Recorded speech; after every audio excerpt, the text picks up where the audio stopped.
Hi, I'm Claire Ridgway. I'm founder of the Anne Boleyn Files and Tudor Society website, as you probably know by now if you've been keeping up with my videos on a daily basis. Now, today I'm doing something a little bit different, but don't worry, there is an On This Day in History video as well. But I've got author Wendy Dunn staying with me for a few days. We had the pleasure of visiting the Alhambra in Granada yesterday together, so that was lovely. And I thought I'd take advantage of Wendy while she's here staying with me and just pose a few questions to her about her books and her writing. So I'm going to grill you, Wendy. I promise to be kind. Thank you, Claire. Now, I gave a very brief introduction there, but I'd just like you to introduce yourself, just in case we've got people that are new to historical fiction, Tudor history. Well, yes, my name is Wendy Dunn, but I do write under the name of Wendy J Dunn, basically because there are other Wendy Dunns out there in the published world, and I quite like my middle name of Jean, so it's nice to have that J acknowledged.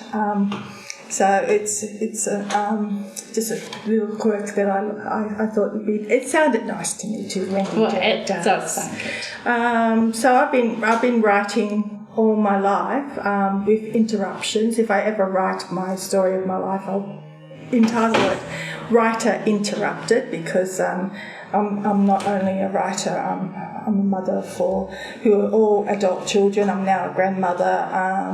But, you know, it's been a busy life, and so writing has fitted into that life. But writing has always been very, very important to me. Historical fiction is the thing I'm passionate about writing. Have you always written historical fiction? Yeah, I have. I've always loved history from the time I was a child, and that was probably one of the things that started me off on this journey when I was 10. One of my friends definitely knew that I loved history and gave me a book of British history, and in that book was a chapter about Elizabeth I. And as she was known to do in her own time, she hooked me line and sinker in that, and that led me to her mother, Anne Boleyn. So from the time I was 10, I've been fascinated with the Tudors, and I aspired when I was a teenager to be a historian, but at that time universities in Australia were not. There was no subjects on Tudor history. So you've written about, Anne Boleyn, Catherine of Aragon, Catalina, also Catherine Carey, Thomas Wyatt. What drew you to those particular characters? I mean, you said that your first love was Elizabeth. Yes. Well, of course, after discovering my love of the Tudors, I started to read non-fiction books, but that also led me into a love of historical fiction. And one of the series of books was the Elizabeth series by Margaret Aaron, Young Bess, is it Young Bess? And Elizabeth Captive Princess, and then Elizabeth and the Prince of Spain. And then Elizabeth and the Prince of Spain, Mary Tudor, Elizabeth's older sister, wakes up on her after her wedding night, and she hears in her mind a line from a poem, and she suddenly realises that line of that poem was a line from Sir Thomas Wyatt's poem, which I've always called in my mind, Dear Heart, How Like You This. It doesn't really have a title. And that actual poem, that line led me to that whole poem. And that poem opened up, it was a key to Sir Thomas' voice. I mean, after that I started to read his poetry. He's a wonderful poet. He just decided that he wasn't going to leave me alone. I thought I'd write a short story based on that poem. He was just determined it was not going to be a short story, so he just stayed with me, and it was the most amazing. It was my first experience of being taken over by a character, being embodied. I mean, it's debatable whether. Sometimes I feel that Sir Thomas was so real to me. We used to have arguments, He wanted me to do this in the story, and I wanted to do something different. And until he always got his way, and I'm glad he did, because he had better choices. Yeah. Oh, yes. I like to think of him as sort of taking over and saying, no, don't write that. No, that's not me. When I finished that book, Dear Heart, How Like You This, I had this great sense that he really didn't want my name to be on that book. It's got to be Sir Thomas Wyatt. I said, no, I've scribed for you for the last few years. It can be my name. So you have Thomas Wyatt being a big presence in your life. But would you say that Elizabeth was your favourite, your very, very favourite personality? It's debatable. Elizabeth and her mother, both Anne Boleyn and one day perhaps I will write that novel about Elizabeth I, and I often feel that all my writing is leading up to that one time when I will write a novel based on her life. But there's been so many stories told, and I've just got to find the original way to step into her story, and so it feels like I'm at the moment just working up to that moment of time when I'm ready to do my Elizabeth I novel. But definitely Elizabeth and her mother are very important women to me, to my whole life, and they changed my life. And Falling Pomegranate Seeds. Tell us a little bit more about Falling Pomegranate Seeds, which actually we're going to be giving away a signed copy of Falling Pomegranate Seeds. I'll give you a link in the description for this video about what you have to do to be in with the chance of winning it. So if you could tell us a little bit about a little bit about the book. Yes, well, when I was researching Dear Heart, How Like You This, of course, part of my research included about Catherine of Aragon, and I never realised that I'd also be caught by another queen. So when I was doing the research for Dear Heart, I became very interested in Catherine of Aragon's story, because before I started the research for Dear Heart, I always thought she was the boring queen. And of course the research definitely showed me that she was not the boring queen. She was a very, very interesting and powerful woman in herself. So when I finished Dear Heart, I thought to myself, I'd like to write a trilogy, because I could see it's a big story about Catherine of Aragon. And I started working on it. Dear Heart actually led me to have an agent. So that was exciting that I had an agent to give this work to. But the first version of Falling Pomegranate Seeds, when I gave it to my agent, she tried to sell it.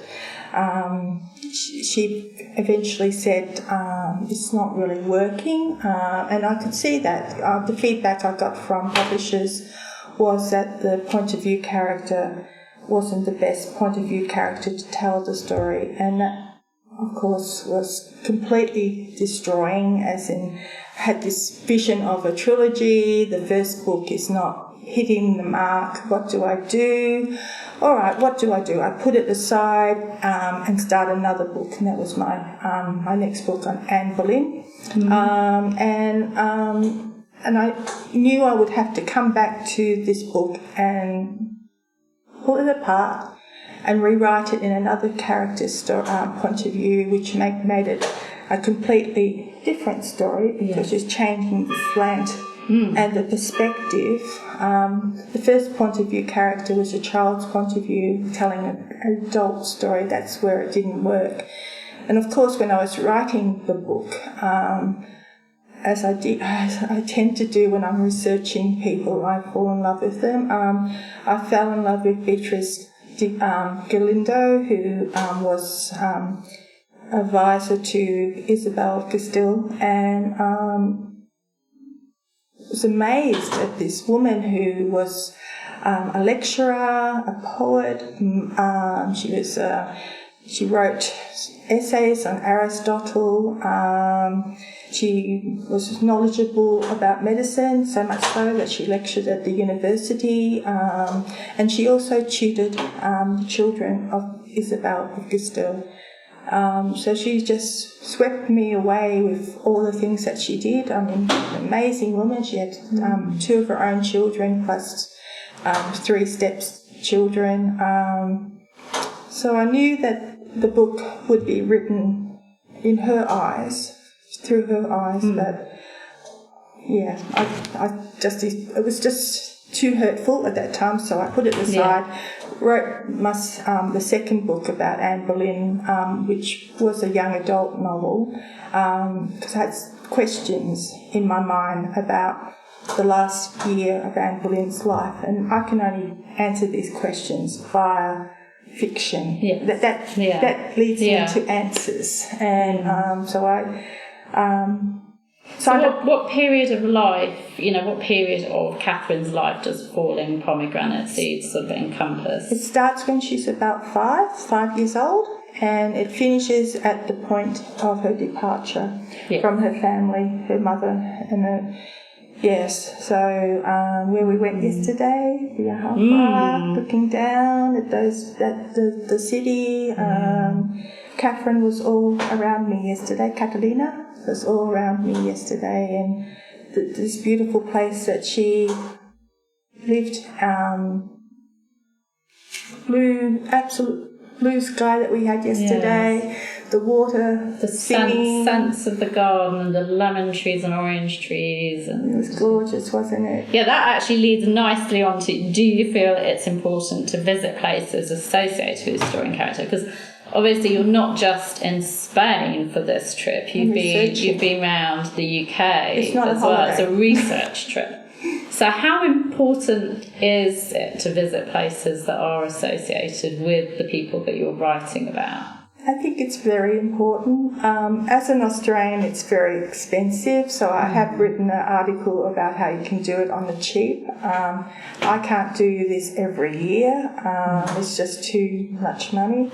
But, one example that I can give to you about how important this kind of research is for a writer. I visited Ludlow Castle. I wouldn't have known how small it was. It's quite it is a small-ish castle, and to see the tiny, narrow staircases that these people would have been having to go up and down, oh God, no wonder they died early. And also the other thing too is that when I went there, the chapel, the Rotunda chapel there's St. Mary Magdalene Chapel. All that's left now is the rotunda of that. And I'm looking at that and feeling very confused because Prince Arthur, just before his death, he did a Maundy Thursday service, so he washed the feet of 15 young boys and everything. But that chapel is tiny, and I'm thinking, was this the chapel where it happened? This would have been an event that everybody from the castle would have been part of. So I went down to St. Lawrence Church and I spoke to the lovely vicar there, who I should have asked his name because he should be acknowledged in the book. And he grabbed the guidebook from me and he showed me that the chapel used to have a nave that attached to the actual castle. I haven't got that in I've got to do some changes now because I've got my characters walking out in the elements. They didn't have to do that. They walked through the so the altar was at the point of the connection of the castle. So there you've got a fairly long nave, which is where, of course, Prince Arthur would have been washing the feet of the young men. So, of course, he's got room with that nave. So some rewriting needed. Of course. Yeah.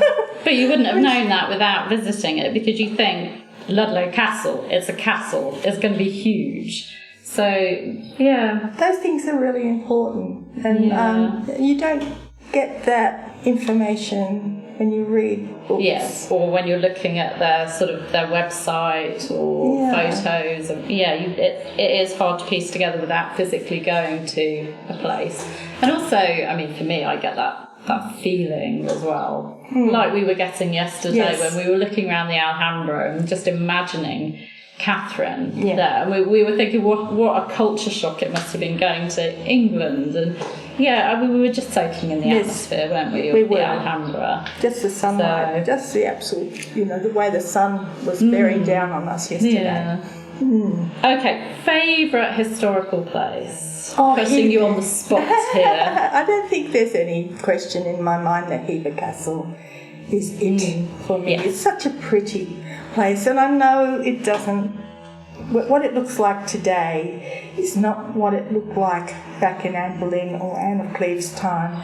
There is an area of the garden where they've left it go wild, which gives you the sense of what it would have looked like back in the Tudor times. But it's such a pretty little castle, and you get the sense that whoever lived there would have been very happy to live there. Yeah, I think so. Yeah, it's a very warm place. Future projects? Now that's a hard one. I mean, I'm actually planning to write a book that's based in Melbourne for my next novel, just because I think I need a breather from getting so caught up with research that I desperately need to come all this way to spend out a lot of money. But I would love to, if I was to write another historical book, I think I'd love to write about Margaret of Austria.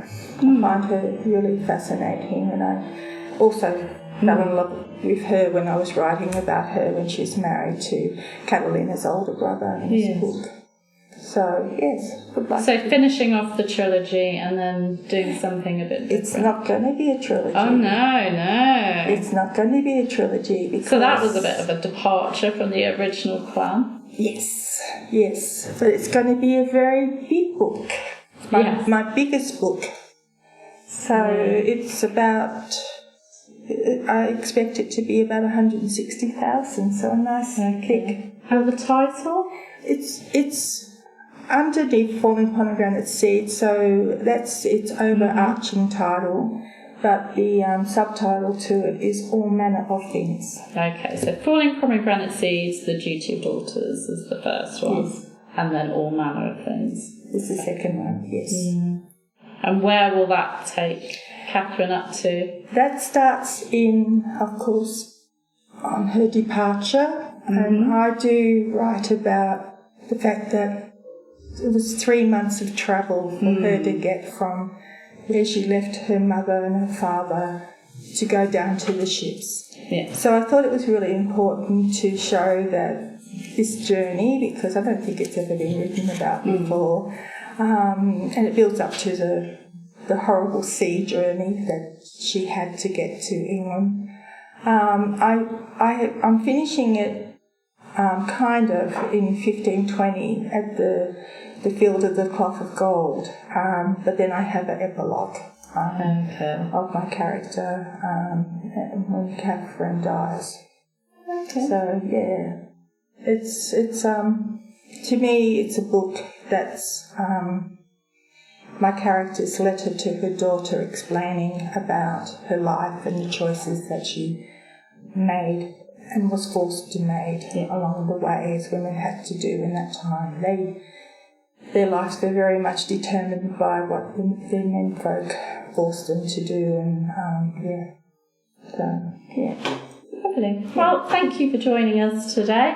And Thank you, if Claire. you want to win a copy, have the chance of winning a copy of Falling Pomegranate Seeds, The Duty of Daughters, the first book, then read all the details in the description below this video to see how you can do that. Thank you. Thank you. Thank you. Bye-bye. Bye-bye.